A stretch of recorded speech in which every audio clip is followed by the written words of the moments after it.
அஸ்ஸலாமு அலைக்கும் வரஹ்மத்துல்லாஹி வபரகாத்துஹு. இது ஷாஸ் அகாடமியில் பயின்ற முன்னாள் மாணவர்கள் தங்களுக்கு ஏற்பட்ட அனுபவங்களை கூறக்கூடிய படத்தொகுப்பு. தஜ்வீத்னா என்னன்னே தெரியாமல் கிளாஸ்க்குள்ளே வந்தேன். ஸோ இப்போ மஹரஜ் அண்ட் ரூல்ஸ் எல்லாமே அப்ளை பண்ணி இப்போ குரான் ஓதுறேன். ஜெசகலா ஹைரின் கசீரா. சொல்லப்போனால் அரபிக், இந்த அரபிக் சப்ஜெக்டை பொறுத்த வரைக்கும் நல்ல திறமையான ஆசிரியர்களை கொண்டு இந்த வகுப்பு நடைபெறுது.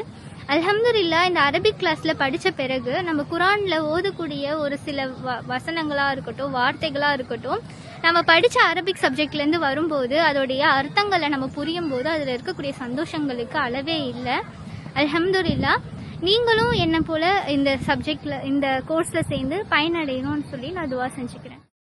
அக்கீதாவோட சப்ஜெக்ட் எடுத்துக்கிட்டிங்கன்னா, அக்கீதானா என்ன, அக்கீதாவோட அவசியம்னா என்ன, ஈமான் விஷயங்கள், ஈமான்னா என்ன, இப்படின்னு பல விஷயங்களை நாங்கள் விரிவாக பார்த்தோம். இப்போ அக்கீதானா என்ன, ஒரு மனிதன் தனது வாழ்க்கை திட்டத்திற்கான சரியான கொள்கைன்னு நம்புறானோ அதுதான் அக்கீதா. அக்கீதானா உறுதியாக பற்றி பிடிக்கிறதுன்னு அர்த்தம். அந்த அக்கீதாவை நாங்கள் உறுதியாக பற்றி பிடித்துக்கிட்டோம் அப்படின்னு சொல்லிட்டு தான் நான் சொல்லுவேன். ஏன்னா அந்த அளவுக்கு எங்களுக்கு நல்ல சிறந்த முறையில் எங்களுக்கு சொல்லி கொடுத்தாங்க. ஆரம்பத்தில் என்ன நினச்சின்னா, இதுவும் மற்ற கிளாஸ் மாதிரி தான் இருக்கும் போல், எக்ஸாமுக்கு இன்னும் கண்டென்ட் ஓவர்லோட் தான் பண்ணுவாங்க போல் அப்படின்னு நினச்சேன். ஆனால் இது டோட்டலாக டிஃப்ரெண்ட்டாக இருந்தது. ஃபிரோஸ் கான் சார் ஆரம்பிக்கும் போதே தப்சீரை நம்ம எப்படி கற்றுக்கணும் அப்படின்னு சொல்லி தான் ஆரம்பித்தாங்க. புக்காக நோட் போடாமல் நம்ம எப்படி குரானோட கனெக்ட் பண்ணணும், நம்ம எப்படி குரானை அண்டர்ஸ்டாண்ட் பண்ணணும் அப்படின்னு சொல்லி கொடுத்தாங்க. அதுவும் இல்லாமல் எங்களை நிறைய மோட்டிவேட் பண்ணுவாங்க. எப்போவுமே நம்ம ஆன்சர் தப்பாக இருந்தாலும் சரி, கரெக்டாக இருந்தாலும் சரி, நம்ம எப்போவுமே கிளாஸில் ஆக்டிவாக இருக்கணும். மற்ற கிளாஸ் மாதிரி இல்லாமல் இது உண்மையிலேயே ரொம்ப என்கேஜிங்காக இருந்தது. நிறைய பேருக்கு மார்க்கம் சம்மந்தப்பட்ட விஷயங்கள் டவுட் இருக்கும். சில விஷயங்கள் நம்ம செய்வோம், சில விஷயங்கள் என்ன ஆகும்னா நம்ம தப்பாக இருந்தால் கூட அதை செஞ்சுட்டு நம்ம நாமே சமாதானம் செஞ்சுக்குவோம். ஆனால் நபி ஸல்லல்லாஹு அலைஹி வஸல்லம் அவர்கள் எப்படி வாழ்ந்தார்களோ அந்த முறைப்படி அல்ஹம்துலில்லாஹ் நிறைய விஷயங்களை இந்த டிஎஸ்எஸ் கோர்ஸ் மூலமாக ஃபிக்ஹுடைய சப்ஜெக்டில் நாங்கள் தெரிஞ்சுக்கிட்டோம். அதனால் என்னாச்சுன்னா நிறைய மாற்றங்கள் எங்களில். அந்த மாற்றங்களை அல்ஹம்துலில்லாஹ் இன்றளவும் எங்களுடைய குடும்பத்தார்களுக்கும் சரி, நட்பு வட்டாரத்துக்கும் சரி, அதை எதிர்விக்கக்கூடிய வகையில் நாங்கள் எல்லாருமே செஞ்சிட்ருக்கோம்.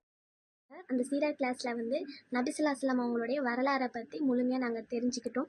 அந்த கிளாஸில் நுழையிறதுக்கு முன்னாடி எங்களுக்கு சீரனாலே என்னென்னு தெரியாது, அந்தளவுக்கு இருந்தோம். மேம் எங்களுக்கு அதை ஈஸியாக சொல்லி கொடுத்தாங்க. புரிஞ்சிக்கிற தன்மையோடு எங்களுக்கு அதை சொல்லி கொடுத்தாங்க, சீரானா என்னன்ட்டு.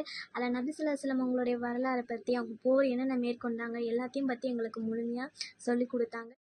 லைஃப் ஸ்கில் மூலமாக நான் கற்றுக்கிட்ட பாடம், நம்மளுடைய மூதாதையர்கள் அந்த காலத்தில் எப்படி இருந்தாங்க, அவர்களுடைய கல்வி முறை எப்படி இருந்துச்சு, அவர்கள் மதரசாக்களில் என்னெல்லாம் கற்றுக் கொடுத்தாங்க, இதெல்லாம் நான் படித்து ஆச்சரியம் அடைஞ்சேன். இதனால் நான் நிறைய பயனடைஞ்சேன். அல்ஹம்துலில்லாஹ், நம்மளுடைய கல்வி முறையும் இந்த மாதிரி இருக்கணும், நம்ம பிள்ளைங்களையும் நம்ம நல்லா படிக்க வைக்கணும் அப்படின்றது எனக்கு நல்லா புரிய வச்சது இந்த லைஃப் ஸ்கில் கிளாஸ். எங்களுக்கு எளிதில் புரிகிற மாதிரி சொந்த அனுபவங்களை வைத்து குடும்பத்திலாகட்டும் வெளியிடங்களாக ஆகட்டும் ஏற்பட்ட அனுபவங்களை வைத்து எங்களுக்கு பாடம் எடுத்தார்கள்.